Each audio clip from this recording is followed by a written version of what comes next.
Hi குட்டீஸ், இன்றைக்கி நம்ம என்ன பார்க்க போகிறோம்னு பார்த்தீங்கன்னா தேர்ட் ஸ்டாண்டர்ட் மேக்ஸ் ஒர்க் புக்கோட ஆன்சர்ஸ் தான் பார்க்க போகிறோம். தேர்ட் ஸ்டாண்டர்டில் செகண்ட் லெசன் ஆன்சர் பார்க்கலாமா? எண்களை அறிவேன். பாருங்கள், கொடுக்கப்பட்டுள்ள தொடர் கூட்டலுக்கு ஏற்ப வண்ணமிட்டு கூடுதலை எழுதுகன்னு சொல்லி கேட்டிருக்காங்க. பாருங்கள், 2 + 2 + 2 + 2 + 2 இந்த மாதிரி இருக்கா? இதில் எத்தனை 2 இருக்குன்னா 1 2 3 4 5. இப்போ 5 பாக்ஸில் கலர் பண்ணும். ஒவ்வொரு பாக்ஸ்லேயும் 2 வட்டங்கள் இருக்கா? அந்த 2 வட்டங்களுக்கு வண்ணமிட்டோம்னா 1 2 3 4 5. இப்போ 5 2s are 10. சரிங்களா? I 2 10. ஆமாம் தானேப்பா? I 2 10. அந்த மாதிரி நம்ம வண்ணமிட்டு எழுதணும். இப்போ 2னா இந்த கட்டத்தில் 2 வட்டத்துக்கு வண்ணமிடணும். இந்த இதுலேயும் 2 கட்டத்துக்கு வண்ணமிடணும். இப்போ எல்லா வண்ணமிட்ட கட்டங்களையும் கூட்டுனீங்க அப்படின்னா 10 நம்பர் வரும். அடுத்து பாருங்கள், இங்கே 3 கொடுத்துருக்காங்களா? அப்போ இங்கேயும் கட்டங்களில் 3 வட்டங்கள் கொடுத்துருக்காங்களா? இது எத்தனை 3 கொடுத்துருக்காங்கன்னா 1 2 3 4 5 6. அப்போ 6 கட்டங்களில் நம்ம வட்டமிடணும். 1 2 3 4 5 6. சரிங்களா? இப்போ வட்டமிட்ட அந்த வண்ணமிட்ட வட்டங்கள்லாம் எண்ணணும் அப்படின்னா 18. இங்கே 4 கொடுத்துருக்காங்களா? இங்கேயும் ஒரு கட்டத்துக்கு 4 வட்டங்கள் கொடுத்துருக்காங்க. இப்போ எத்தனை 4 கொடுத்துருக்காங்கன்னு பார்த்தீங்கன்னா 1 2 3 4 5 கட்டங்களுக்கு நம்ம வண்ணமிட்டோம்னா எத்தனை வட்டங்களுக்கு வண்ணமிட்டிருக்கோம்? 20 வட்டங்களுக்கு. அடுத்து 5 கூட்டல் 5 கூட்டல் 5 கூட்டல் 5. இப்போ 4 தடவை 5 5 இருக்கா? ஒரு கட்டத்தில் 5 வட்டங்கள் இருக்குது. ஆமாம் தானேப்பா? இப்போ 5 வட்டங்களுக்கும் நம்ம வண்ணம் விடணும். எத்தனை கட்டங்களுக்கு? 4 கட்டங்களுக்கு. 1 2 3 4 கட்டங்களுக்கு வண்ணமிட்டாச்சு. ஒரு கட்டத்தில் 5 வட்டங்கள் இருக்குது. இப்போ மொத்தம் எத்தனை வட்டங்களுக்கு வண்ணமிட்டிருக்கோம்னா 20 வட்டங்களுக்கு. சரிங்களாப்பா? அடுத்து பாருங்கள், கொடுக்கப்பட்டுள்ள எண்ணிக்கையில் ஒவ்வொரு கட்டத்திலும் பூக்களை வரைந்து தொடர் கூட்டல் வடிவில் எழுதி கூடுதல் காண்க. இப்போ ஒரு கட்டத்தில் 2 பூக்கள் இருக்குது. இங்கேயும் ஒரு கட்டத்தில் 2 பூக்கள், இங்கேயும் ஒரு கட்டத்தில் 2 பூக்கள், இங்கேயும் ஒரு கட்டத்தில் 2 பூக்கள். அப்போ இங்கே 2 தானே கொடுத்துருக்காங்க. 2 கொடுத்துருக்காங்கன்னா ஒவ்வொரு கட்டத்துலையும் 2 பூக்களை வரையணும். மொத்தம் எத்தனை கட்டம்? ஒரு கட்டம் 2 3 4. இப்போ 2 கூட்டல் 2 கூட்டல் 2 4 தடவை எழுதிட்டோம் அப்படின்னா அதெல்லாம் கூட்டி போட்டிங்கன்னா மொத்தம் 8. அது மாதிரி இங்கே 4 கொடுத்துருக்காங்களா? அப்போ ஒரு கட்டத்தில் 4 பூக்களை வரையணும். இப்போ மொத்தம் 3 கட்டம் கொடுத்துருக்காங்க. 3 கட்டத்துலேயும் 4 பூக்கள். அப்போ 3 4 போட்டோம்னா எல்லாத்தையும் கூட்டினீங்கன்னா 12. இங்கே 3 கொடுத்துருக்காங்களா? ஒவ்வொரு கட்டத்துலேயும் 3 பூக்களை வரையணும். இந்த மாதிரி வரைஞ்சிங்கன்னா மொத்தம் எத்தனை கட்டம்? 1 2 3 4 5 கட்டத்தில் 3 பூக்கள். இப்போ 5 தடவை 3 எழுதணும். எல்லாம் கூட்டினீங்கன்னா 15. அடுத்து பார்த்திங்கன்னா 5 கொடுத்துருக்காங்களா? ஒவ்வொரு கட்டத்துலேயும் 5 பூக்களை வரையணும். 5 பூக்களை வரைஞ்சோன்னா மொத்தம் 3 கட்டம் கொடுத்துருக்காங்களா? அப்போ 3 5 இப்போ 15 மொத்தம் கூட்டி போட்டோம்னா. அடுத்து படங்களை எண்ணி தொடர் கூட்டல் கூற்று வடிவில் எழுதுகன்னு சொல்லி கேட்டிருக்காங்களா? இங்கே பாருங்கள், மொத்தம் எத்தனை படங்கள் இருக்குன்னா ஒரு இதில் 1 2 3 பூனைக்குட்டி இருக்கா? இங்கேயும் 3 இருக்கா? இங்கேயும் 3 இருக்கா? 3 கூட்டல் 3 கூட்டல் 3 எத்தனை? மொத்தம் 9. இந்த மாதிரி தான்ப்பா எழுதணும். இங்கே 2 இருக்கா? 2 2 கூட்டல் 2 கூட்டல் 2 2 கூட்டல். இப்போ மொத்தம் கூட்டினீங்கன்னா 10. இங்கே ஒரு இதில் 4 குருவிகள் இருக்கா? 4 4 கூட்டல் 4 4 கூட்டல் அந்த மாதிரி எழுதணும். சாரிப்பா, 5 இருக்குப்பா. ஒவ்வொரு இதுலேயும் 5 இருக்குது. இப்போ 5 கூட்டல் 5 கூட்டல் 5 கூட்டல் 5 எழுதுனீங்கன்னா மொத்தம் 20. இங்கே எத்தனை இருக்குன்னா இங்கே தான் 4 இருக்குது. சரிங்களா? 4 கூட்டல் 4 கூட்டல் 4 கூட்டல் 4 தடவை இருக்கா? 16. இங்கே 3 இருக்கா? 3 கூட்டல் 3 கூட்டல் 3 கூட்டல் 3 எழுதுனீங்கன்னா மொத்தம் 12. சரிங்களாப்பா? அடுத்து படங்களை எண்ணி தொடர் கூட்டல் மற்றும் பெருக்கல் கூற்று வடிவில் எழுதுக. கூட்டலாகவும் எழுதணும், பெருக்கல் வடிவிலும் எழுதணும். எப்படி எழுதுனா, இங்கே 2 கிளிகள் இருக்கா? இங்கேயும் 2 இருக்கா? இங்கேயும் 2 எத்தனை தடவை இருக்குது? 3 தடவை இருக்குது. 1 2 3 தடவை இருக்கா? இப்போ 2 கூட்டல் 2 கூட்டல் 2 = 6. இது கூட்டினீங்கன்னா 6. பெருக்குனாலும் 6 வரணும். எப்படின்னா இந்த 2 எத்தனை தடவை இருக்குது? 3 தடவை இருக்குது. அப்போ 3 × 2 தானேப்பா? 2 3 2 6. அந்த மாதிரி. இங்கே பாருங்கள், இங்கே கங்காரு இருக்கா? இங்கே ஒரு கங்காரு, இங்கே வயிற்றுல 1. அப்போ 2 இருக்குது. ஒரு படத்துக்கு 2 கங்காரு இருக்குது. அது மாதிரி இங்கேயும் 2. அப்போ 2 கூட்டல் 2 கூட்டல் 2. இந்த 2 எத்தனை தடவை இருக்குது அப்படின்னா 1 2 3 4 5 தடவை இருக்குது. இப்போ 5 தடவை 2 போட்டிங்கன்னா அதை கூட்டினீங்கன்னா 10. 5 தடவை இருக்குன்னா I 2 10. சரிங்களாப்பா? இங்கே முயல் குட்டி பாருங்கள், எத்தனை இருக்குது? ஒவ்வொருத்துலேயும் 3 3 இருக்கா? எத்தனை முயல் குட்டி எத்தனை எண்ணிக்கையில் இருக்குன்னா 1 2 3 4 தடவை 3 3 போட்டிங்கன்னா 12. இப்போ 4 3 12. இங்கேயும் இந்த கரடி பொம்மை 4 இருக்கா? மொத்தம் 4 3 தடவை இருக்குது. அப்போ 4 4 4 அப்போ 12 முன்னாங்க 12. இங்கே பாருங்கள், இந்த பறவை ஒரு இதுக்கு எத்தனை இருக்குன்னா 5. இங்கேயும் 5 இருக்குது, இங்கேயும் 5 இருக்குது, 5. இந்த 5 தடவை எத்தனை படங்கள் இருக்குன்னா 4 படங்கள் இருக்குது. இப்போ 4 தடவை 5ன்னு போட்டு அதை கூட்டினீங்கன்னா 20. இப்போ 4 5 20. இப்படி தான்ப்பா எழுதணும். அடுத்து பார்த்தீங்கன்னா மணிகளை எண்ணி தொடர் கூட்டல் மற்றும் பெருக்கல் வடிவில் எழுதுக. இந்த மணிகளை எண்ணணும். மொத்தம் எத்தனை இருக்குன்னா ஒரு இதுக்கு 4. எத்தனை தடவை இருக்குன்னா 1 2 3. இந்த மாதிரி தான்ப்பா எல்லாமே இதே மெத்தட் தான். பாருங்கள் இங்கே ஒவ்வொரு இடத்துலையும் 3 3ஆக இருக்கா, அதோட எண்ணிக்கையும் எழுதிடணும். இந்த மாதிரி மொத்தம் 5 இருக்குன்னா 5 3 15. இங்கே பார்த்தீங்கன்னா ஒரு இதில் 5 இருக்குது, மொத்தம் வந்து 4 இருக்குது. அப்போ 4 தடவை 5 எழுதிட்டு 4 5 20. இங்கே பாருங்கள் 2 மணிகள் இருக்கா, மொத்தம் வந்து எத்தனை மணினா 7 எண்ணிக்கையில் இருக்குது. இப்போ 7 தடவை 2 2 எழுதுனீங்கன்னா 14. 7 2 14. இங்கே பார்த்தீங்கன்னா 4 இருக்கா, 4 மணிகள் இருக்கா.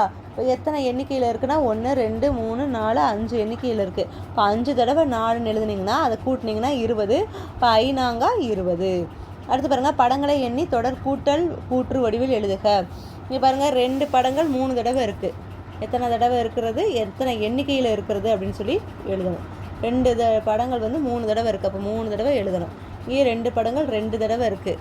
சரிங்களா? இங்கே 2 படங்கள் வந்து 4 தடவை இருக்குது. எல்லாத்தையும் கூட்டி போடணும். இங்கே 2 படங்கள் வந்து 5 தடவை இருக்குது. சரிங்களாப்பா? அடுத்து பாருங்கள் படங்களை எண்ணி தொடர் கூட்டல் மற்றும் பெருக்கல் கூற்று வடிவில் எழுதுகன்னு சொல்லி கேட்டுருக்காங்களா. இது எப்படி எழுதுனா இங்கே 2 படங்கள் இருக்குது. இது எத்தனை தடவை இருக்குன்னா 4 தடவை இருக்குது. இப்போ 4 2 8. இங்கேயும் 2 2 எல்லாமே 2 2 தான் இருக்குது. எத்தனை தடவை இருக்குதுன்னு மட்டும் பாருங்கள். இங்கே 3 தடவை இருக்குது. அப்போ 3 2 6. இங்கே வந்து 6 தடவை இருக்குது. 6 2 12. இங்கே 5 தடவை இருக்குது. அப்போ 5 2 10. அதே மாதிரி தான் இங்கேயும் படங்களை எண்ணி தொடர் கூட்டல் கூற்று வடிவில் எழுதுக. இங்கே மான் கொடுக்குறாங்களா, எத்தனை தடவை இருக்குன்னா ஒரு இதில் வந்து 3 மான்கள் இருக்குது. இங்கே வந்து 2 டைம் வந்திருக்கு. அப்போ 2 தடவை 3 3 எழுதுனீங்கன்னா 6. அதே மாதிரி இங்கே பார்த்தீங்கன்னா 3 டைம் இருக்குது. அப்போ 3 கூட்டல் 3 கூட்டல் 3னா 9. இங்கே இது 5 தடவை இருக்குது. ஸோ 3 வந்து 5 டைம் எழுதுனீங்கன்னா 15. இங்கே 4 தடவை இருக்குது. 3 வந்து 4 டைம் எழுதுனீங்கன்னா எல்லாத்தையும் கூட்டி போட்டிங்கன்னா 12. சரிங்களாப்பா? அதே மாதிரி தான் இங்கேயும் படங்களை எண்ணி தொடர் கூட்டல் கூற்று மற்றும் பெருக்கல் கூற்று வடிவில் எழுதுக. இந்த படங்கள் எழுங்க. இந்த ஒரு பூச்செடியில் எத்தனை பூக்கள் பூத்துருக்கு, மொத்தம் 3 பூக்கள் இருக்கா. இங்கேயும் 3 பூக்கள் இருக்கா. மொத்தம் எத்தனை செடி இருக்குது, ஒரு செடி 2 செடி இருக்குது. இப்போ 2 3 6. அந்த மாதிரி இந்த 3 2 தடவை எழுதி 6 போடணும். இங்கே வந்து 4 தடவை 4 பூச்செடிகள் இருக்கா. அப்போ 4 3 12. இங்கே 5 பூச்செடிகள் இருக்கா. எல்லா பூச்செடிகள்லேயும் ஒரு பூச்செடியில் 3 பூக்கள் இருக்குது. இப்போ 5 3 15. இங்கே வந்து பார்த்திங்கன்னா 6 பூச்செடிகள் இருக்கா. இப்போ 6 3 18. இங்கே 7 பூச்செடிகள் இருக்கா. அப்போ 7 3 21. சரிங்களாப்பா? இது மூலமாக நம்ம பெருக்கல் வாய்ப்பாடையும் கற்றுக்கறலாம், இன்னொன்று வந்து கூட்டல் கணக்குகளையும் கற்றுக்கறலாம். அடுத்து படங்களை எண்ணி தொடர் கூட்டல் கூற்று வடிவில் எழுதுக.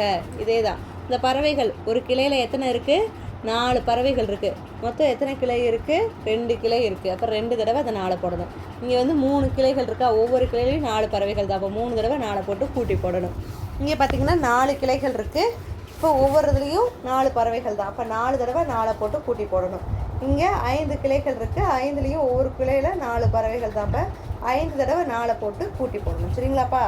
அடுத்து பாருங்கள் படங்களை எண்ணி தொடர் கூட்டல் கூற்று மற்றும் பெருக்கல் கூற்று வடிவில் எழுதுக.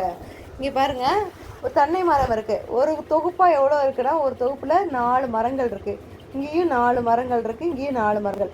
மொத்தம் எத்தனை தொகுப்பு இருக்குது, 3 தொகுப்பு. 3 தடவை 4 போடணும். இப்போ 3 12. இங்கேயும் அதே மாதிரி தான். எத்தனை தடவை இருக்குன்னா 5 தடவை இருக்குது. இப்போ 5 20. இங்கே 4 தடவை இருக்குது. 4 16. இங்கே என்னன்னீங்கன்னா 7 தடவை இருக்குது. 7 28. இங்கே வந்து 6 தடவை இருக்குது. 6 24. சரிங்களாப்பா? அடுத்து பாருங்கள் படங்களை எண்ணி தொடர் கூட்டல் கூற்று வடிவில் எழுதுக. இது சேம் மெத்தட் தான் எல்லாமே. ஒரு வாழைத்தாரில் சீப்பில் எத்தனை பழங்கள் இருக்குன்னா 1 2 3 4 5 பழங்கள் இருக்குது. ஒரு வாழைச்சீப்பில் எல்லாத்துலேயுமே அதே எண்ணிக்கையில் தான்ப்பா. இங்கே வந்து 1 2 சீப்பு இருக்குது. அப்போ 2 தடவை போடணும். இங்கே 4 சீப்பு இருக்குது. 4 தடவை 5 போடணும். இங்கே வந்து 3 சீப்பு இருக்குது. அப்போ 3 தடவை 5 போடணும். இங்கே 5 சீப்பு இருக்குது. 5 தடவை 5 போடணும். சரிங்களாப்பா? அடுத்து பாருங்கள் கொடுக்கப்பட்டுள்ள தொடர் கூட்டல் கூற்றுகளுக்குரிய பெருக்கல் கூற்றுக்களை எழுதுக. இங்கே 5ன்னு கொடுக்குறாங்களா. எத்தனை தடவை இந்த 5 வந்திருக்கு, 1 2 3 4 5 6 தடவை. அப்போ 6 5 30. இங்கே வந்து 3 தடவை வந்திருக்கு. 3 5 15. இங்கே 8 தடவை வந்திருக்கு. 8 5 40. இங்கே 4 தடவை. 4 5 20. இந்த 10 எத்தனை தடவை வந்திருக்குன்னா 5 தடவை. 10 50. இந்த 10 7 தடவை வந்திருக்கு. 7 10 70. இந்த 10 9 தடவை வந்திருக்கு. 9 10 90. சரிங்களாப்பா? அடுத்து பாருங்கள், தொடர் கூட்டல் கூற்றுகளாகவும் பெருக்கல் கூற்றுகளாகவும் எழுதுக. இப்போ கூட்டல் கூற்று எழுதணும், பெருக்கல் கூற்று எழுதணும். ஒவ்வொரு பெட்டியிலும் 10 வட்டங்கள் இருக்குது. இந்த ஒரு பெட்டியில் 10 வட்டங்கள் இருக்குது. இப்போ இங்கே ஒரே ஒரு பெட்டி தான் இருக்குது. அப்போ 10ன்னு எழுதியாச்சு. ஒரு 10 10. இங்கே வந்து 3 பெட்டிகள் இருக்குது. அப்போ 3 தடவை 10 எழுதினோம்னா 3 10 30. இங்கே 7 பெட்டிகள் இருக்குது. அப்போ 7 தடவை 10 எழுதிட்டு 7 10 70. இங்கே 8 பெட்டிகள் இருக்குது. அப்போ 8 10 80. 8 தடவை 10 எழுதணும். இங்கே 9 பெட்டிகள் இருக்குது. அப்போ 9 தடவை 10 எழுதிட்டு 9 10 90. இங்கே 10 பெட்டிகள் இருக்குது. அப்போ 10 தடவை 10ன்னு எழுதிட்டிங்கன்னா 10 பைத்தா 100. சரிங்களாப்பா? அடுத்து பாருங்கள், வளரறி மதிப்பீடு கொடுத்துருக்காங்களா? பாருங்கள் என்ன கேட்டிருக்காங்கன்னா, பின்வரும் வினாக்களுக்கு விடையளி. அனைத்து பக்கங்களும் சமம் என்ற பண்போடு தொடர்புடைய வடிவத்தை டிக் செய்க. எதுப்பா அனைத்து பக்கங்களும் சமம்? சதுரம் தானே, எல்லா பக்கங்களும் சமமாக இருக்கும். இப்போ சதுரம் தான். அடுத்து பாருங்கள், முனைகள் இல்லாத வடிவத்தின் பெயரை டிக் செய்க. முனைகளே இல்லாதது இந்த வட்டம் தான். அடுத்து பாருங்கள், படம் குறிப்பிடும் தொடர் கூட்டல் கூற்றை தேர்ந்தெடுன்னு சொல்லி கேட்டிருக்காங்க. ஒரு படத்தில் எத்தனை மான் இருக்குது? 3 இருக்கா? இதில் வந்து தொடர் கூட்டல் தான் கேட்டிருக்காங்க. இப்போ எத்தனை தடவை இந்த மான்கள் இருக்குன்னா 1 2 3 4. 4 டைம் வந்து 3 3 இருக்குது. அப்போ 4 தடவை 3 வந்துருச்சுன்னா அது கூட்டணும்னா 12. இதுதான் ஆன்சர். அடுத்து பாருங்கள், படம் குறிப்பிடும் பெருக்கல் கூற்று. இதில் பெருக்கல் கூற்று கேட்டிருக்காங்க. பெருக்கல் கூற்றுனா ஒரு இதில் வந்து 2 படம் இருக்கா? அப்போ 1 2 3 4 5 டைம் வந்து இருக்குது. இப்போ I 2 10. ஒரு இதில் 2 5 தடவை இருக்கிறதுனால I 2 10. அடுத்து தொடர் கூட்டல் கூற்றுக்குரிய பெருக்கல் கூற்றை எழுதுக. இங்கே 4 வந்து 4 டைம் வந்திருக்கா? இப்போ 4 4 16. 4 நம்பர் வந்து 4 தடவை வந்திருக்கு. அப்போ 4 4 4 16. அடுத்து பாருங்கள், பின்வரும் வினாக்களுக்கு விடையளின்னு சொல்லி கேட்டிருக்காங்களா? 3 பக்கங்கள் உண்டு, அவை சமமாகவோ சமம் இல்லாமலோ இருக்கும் என்ற பண்போடு தொடர்புடைய வடிவத்தை டிக் செய்க. இப்போ 3 பக்கங்கள்னாலே நமக்கு முக்கோணம் தெரியும். அடுத்து பாருங்கள், கொடுக்கப்பட்டுள்ள வடிவத்தோடு பொருந்தும் பண்பை டிக் செய்கன்னு சொல்லி கேட்டிருக்காங்களா? என்னது? 3 பக்கங்களும் 3 முனைகளும் உண்டு, 4 முனைகளும் 3 பக்கங்களும் உண்டு, அனைத்து பக்கங்களும் சமமாக இருக்கும், எதிரெதிர் பக்கங்கள் சமம். இதை பார்க்கும்போது இந்த எதிரெதிர் பக்கங்கள் தானேப்பா சமமாக இருக்குது. இப்போ இது வந்து செவ்வகம் தானே, இதுதான் சரி. அடுத்து பாருங்கள், படம் குறிக்கும் தொடர் கூட்டல் கூற்றை தேர்ந்தெடு. கூட்டல் கூற்று கேட்டிருக்காங்க. ஒரு செடியில் 3 பூ இருக்குது. மொத்தம் எத்தனை செடி இருக்குது? பூச்செடி 1 2 3 4 5. இப்போ 5 தடவை 3 எழுதிட்டிங்கன்னா அது எல்லாம் கூட்டி போட்டிங்கன்னா 15. சரிங்களாப்பா? அடுத்து பாருங்கள், படம் குறிப்பிடும் பெருக்கல் கூற்றை எழுதுக. இதில் ஒரு கிளையில் 2 கிளை இருக்குது. மொத்தம் எத்தனை கிளை இருக்குன்னா 1 2 3 4 5 6 கிளைகள் இருக்குது. அப்போ ஒரு இதில் 2 இருக்கிறதுனால 6 2 12. அடுத்து பாருங்கள், கொடுக்கப்பட்டுள்ள தொடர் கூட்டலை பெருக்கல் கூற்றாக மாற்றுக அப்படின்னு சொல்லி கேட்டிருக்காங்க. 4 வந்து எத்தனை தடவை இருக்குதுன்னு பார்த்தீங்கன்னா 1 2 3 4 5 6 7 7 தடவை வந்திருக்கு. இப்போ 7 4 28. சரிங்களாப்பா? அடுத்து பாருங்கள், பின்வரும் வினாக்களுக்கு விடையளின்னு சொல்லி கேட்டிருக்காங்களா? என்ன கேட்டிருக்காங்க? கொடுக்கப்பட்டுள்ள படத்தில் வண்ணமிட்ட வடிவத்தின் பண்பை தேர்ந்தெடுக. இங்கே எது வண்ணமிட்டிருக்குங்கன்னா இந்த வட்ட பகுதி தான். பாருங்கள், பக்கங்களும் முனைகளும் இல்லை. இந்த வட்டத்துக்கு பக்கமும் இல்லை, முனைகளும் இல்லை. இதுதான் சரி. அடுத்து பாருங்கள், பின்வரும் எந்த தொகுப்பில் உள்ள கோடுகளை பயன்படுத்தி சதுரம் அமைக்க முடியும்? சதுரம்னா 4 பக்கமும் எப்படி இருக்கும்? சமமாக தானே இருக்கும். இங்கே சமமான கோடுகள் எதுன்னு பார்த்தீங்கன்னா இதுதானப்பா. இதுதான் 4 கோடுகளுமே சமமாக இருக்குது. சரிங்களா? அடுத்து படம் குறிக்கும் பெருக்கல் கூற்றை தேர்ந்தெடு அப்படின்னு சொல்லி கேட்குறாங்க. இப்போ பாருங்கள், ஒரு கட்டத்தில் 4 வட்டங்கள் இருக்குது. மொத்தம் எத்தனை கட்டம் இருக்குன்னா 1 2 3 4 5 6 7 கட்டங்கள் இருக்குது. இப்போ ஒரு கட்டத்தில் 4னா 7 கட்டத்தில் எவ்வளவு? 7 4 28. அடுத்து பாருங்கள், கதிரவன் தனது தோட்டத்தில் ஒரு வரிசைக்கு 3 வெண்டை செடிகள் வீதம் 9 வரிசைகள் நட்டார் எனில் அவர் நட்ட செடிகள் மொத்தம் எத்தனை? ஒரு வரிசைக்கு 3 வைக்கிறாரு. சரிங்களா? அப்போ 9 வரிசை வைக்கிறாருன்னா 1/3 இப்படி தான் பெருக்கணும். 1/3 27. அடுத்து பாருங்கள், ரவி தினமும் காலை 2 மணி நேரம் நடைபயிற்சி செய்கிறார் எனில் 7 நாட்களில் எத்தனை மணி நேரம் நடைபயிற்சி செய்வார்? ஒரு நாளைக்கு 2 மணி நேரம்னா 7 நாளைக்கு எவ்வளவுன்னு கேட்டிருக்காங்க. அப்போ 2ஐயும் பெருக்கணும். 7 14 மணி நேரம் நடைபயிற்சி செய்கிறார். சரிங்களா? இப்போ இன்றைக்கி இந்த லெசனில் இருக்கக்கூடிய ஆன்சர்ஸ்லாம் பார்த்தாச்சு. ஓகே குட்டீஸ், தேங்க்யூ.